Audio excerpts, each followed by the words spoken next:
Hello, welcome all.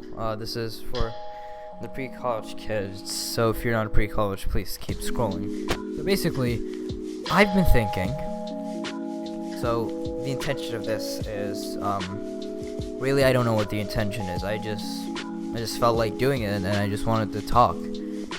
Maybe talk about my experience, maybe like how like my emotions, my feelings about this, my thoughts on people. Maybe I'll be, spilling the tea for anyone. So yeah, that's the intention. So if you stick around, I hope you enjoy it. I hope you enjoy the trip with me. So where do I start? College. It's definitely an interesting thing. It was definitely an interesting experience. This summer, well, I mean the summer hasn't ended, but the portion of that summer, I could deem as one of the best and worst summer I've ever experienced. Not ever experienced, because I know it's one of the best and worst summers, and maybe even better, not maybe, most definitely better summers will come. Like, for example, Dubai 2020, it's an inside joke. The thing is, I met a lot of new people, a lot of cool people I'll have, like, our friendships will maybe last to death, you know? Maybe I'll keep being friends with these people till eternity, till death do us part, you know? Maybe I'll know these people maybe like 5 years, and I'll forget about them. Maybe they'll forget about me, who knows? But I'd like to think that it's lifelong friends. For me, at least it was. Maybe initially it was just for the education. Well, I mean, that's a lie. Initially, it was for education and for, like, just to live in New York, you know, get that experience, because, you know, future plans, like, I want to become an artist, and a contemporary artist who lives in New York, because he wants the experience, because, you know, as, what's her name, you know, in essence, it really is, but that's not what I'm trying to talk about right now, and maybe I will talk about it, but I might just edit it out, so who knows, Mohammed? When you're editing this, good fucking luck, because you know I ramble a lot. Going back to what I was talking about. God, I'm fucking high. Either fucking way. And I think that's thanks to us being humans. See, I think, well, it's my belief, my philosophy. Well, it's not a philosophy, but, like, the way I see it is, what divides us from human to animal, like, the division of that, or whatever, you know, the difference between animal and man is, this sense of sympathy or empathy that we have. Once you take that away from a human, you have an animal. So, for example, the sense of sympathy and empathy that most humans, or at least there's a that sense, emphasized in millennials and Gen Z kids and further on, the generations before millennials, boomers, whoever else, you know, they don't have the same sense that we have right now. It's like, it's a connection, right? They don't have that same connection. It's like when you get a pencil and you call it Jerry, right? And you break that pencil in half, you could feel something for that pencil. I don't know. Some people have a stronger sense of sympathy than others, or empathy, or whatever, right? And I think because when you gather a group of people with that same sense, what makes it's hard to explain, you know? Like, even if you go to into my head, you know, the deep depths of whatever is inside Muhammad's head, right? If you go into that, you still wouldn't understand, because I don't even understand it myself, because I'm just rambling right here. I don't even have a script. That's basically it, you know? I mean, in its pure essence, that's what happened. There's no deeper meaning to. I mean, there is a deeper meaning, but, like, there's not enough time for that, and I have to, like, really think out my thoughts, right? Speaking of thoughts, you know, what's interesting is, you know, we did things together, we thought of things together, we thought of doing things together. Some things weren't done, and so those things that haven't been done aren't actually done, so it's done, and I am just rambling on again, because dun. But why am I making this? I know I said why before, like in the introduction of this, but why do I have to make this podcast-esque thing? Why do I have to be so extra? Well, that's a good question, viewer, if you're even listening by this point. I don't know. I'm bored. I'm extra. I like to do things that are out of the box. Which is ironic because my mic, well, it's not my mic, but the mic that I am possessing in this current situation, I can't even speak correctly. I can't even form a cohesive sentence. But that was a cohesive sentence, so ironically, yes, I can. It's a situation. But either way, you're probably asking yourself, like, Jesus Christ, Mohammed, you've lost it making this, right? But at this point, like, what shame and dignity, like, what dignity do I have, right? I'm, like, if I did have dignity, I'd be latching onto nothing. Like, I'd latch more onto thin air than my dignity, right?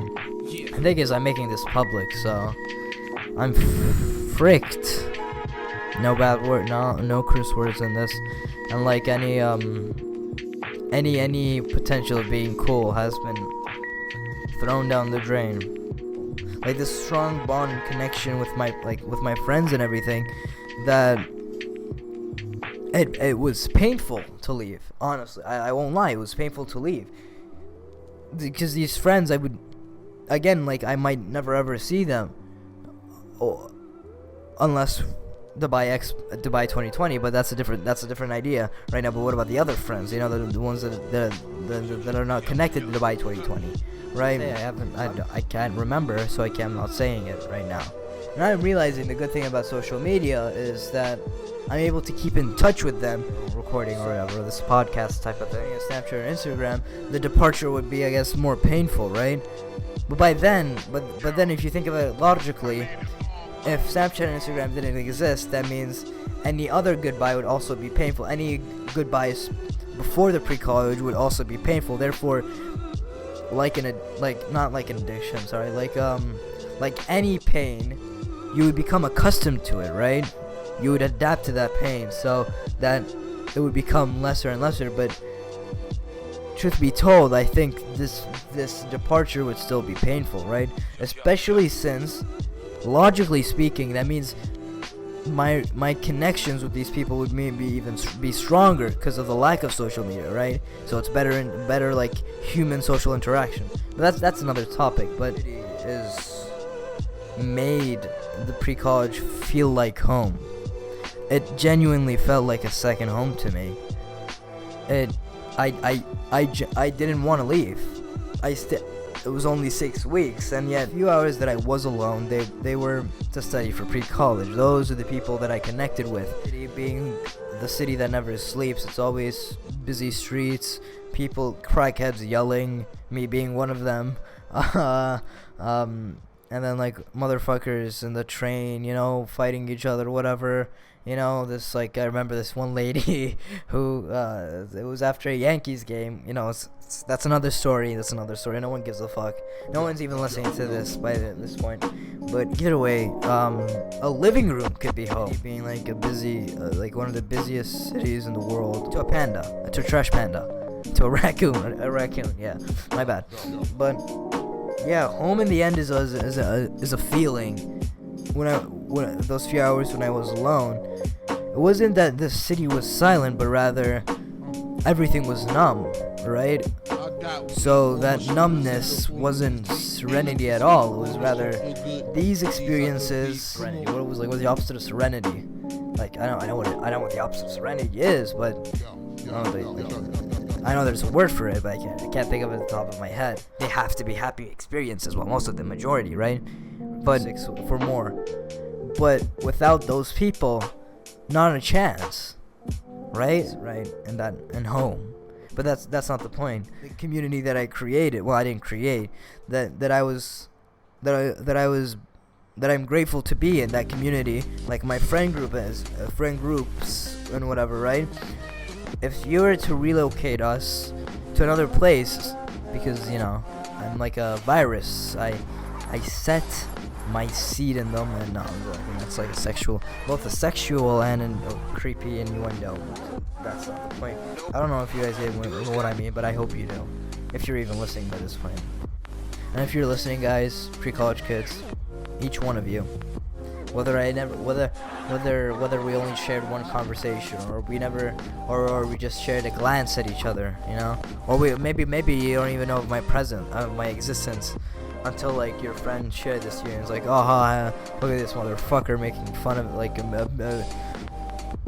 sorry, what an embarrassment, like look at this kid, oh he's so cringe, right? Maybe that's how you found out about me. I'm not Canadian, I'm sorry guys. To all the pre-college kids, I'm gonna be honest, I miss you kids. I say, being nearly the same age as everyone else, I miss each and every one of you, even if you weren't part of any of my experiences. But the fact that your existence is necessary was a vital part of my experience, because your mere existence could have shaped a lot of my experiences. But you know, that's how life works. It's just, life is a string of mysteries, and it's really it's a weird thing that we still don't understand. But I think that's it. Yeah, I hope you all had fun listening to this and making fun of me, because I sure will. Yes, because no one makes fun of me more than I do. This went from pre-college to just me talking about stuff, but so I think this is gonna be the end. Good morning, good night. Good morning, good evening. Good morning, good noon, good afternoon, good evening, and if I don't see you tomorrow, good night. Peace.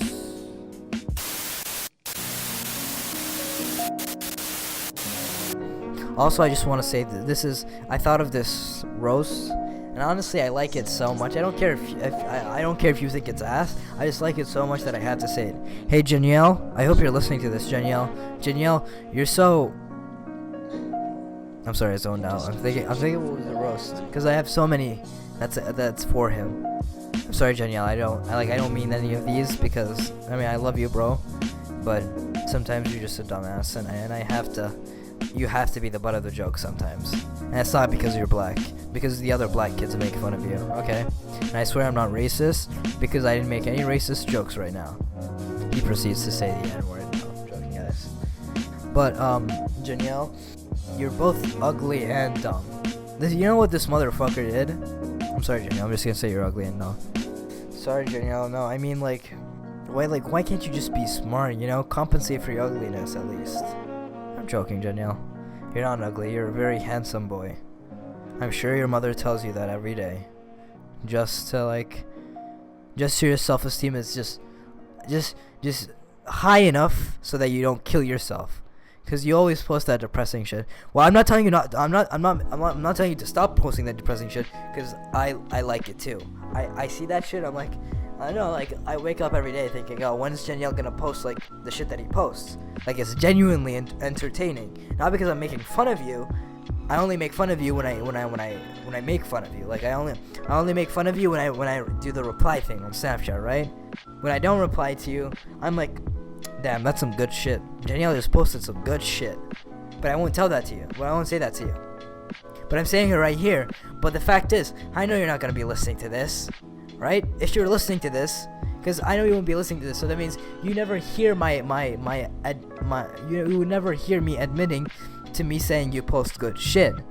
But if you are listening to this, and you are hearing me admit that you do post good shit, I would like to know, because that would be surprising, because really, does anyone ever listen to these? Like, I just keep rambling. Like, am I actually that entertaining? That wasn't funny at all. I don't know why I said it wasn't funny at all. I'm not laughing, but I'm still gonna put it just to make fun of myself. That's why I am able to do the things that you guys are not able to do. Society just creates these social constructs that have no meaning in the end, because we're all gonna fucking die in the end, right? We only live once, so why am I gonna be contained and held down by your social constructs? No, fuck off. I'm not some leotard or whatever they're called, libtards or whatever. I don't care. I don't care. I don't think we would ever understand, because we're gonna die soon, because the fucking world is ending because of climate change and stuff. And have you guys heard about the rainforest shit? That shit's scary, bro.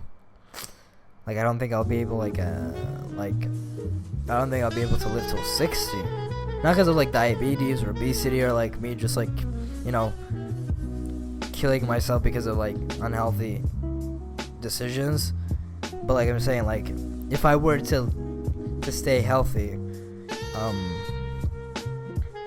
I would still die by 60 or like less than 60, younger than 60, because the world is going to ruins, and that's thanks to the president. No, I'm joking. It's not the president's fault, really. I mean, it would be cool for him. I'm talking about President Trump, by the way. It would be cool for him to, like, you know, aid in climate change, like in stopping climate change at least. But whatever. That's not my, you know. I might as well just, you know, get the news. I mean, right, guys? I miss Siri. I wasn't talking to you. Fuck you, Siri. I wasn't Fuck you, Siri. No, I don't care. Siri. I don't care. Just keep playing the music. Well, obviously I don't know how to speak, so I hope you're gonna. I hope everyone understands me. While oh shit. Okay. Basically, this I deemed this. No, it sounded like a Minecraft villager over there. Oh goddamn, I'm gonna make. Fuck. Okay. No.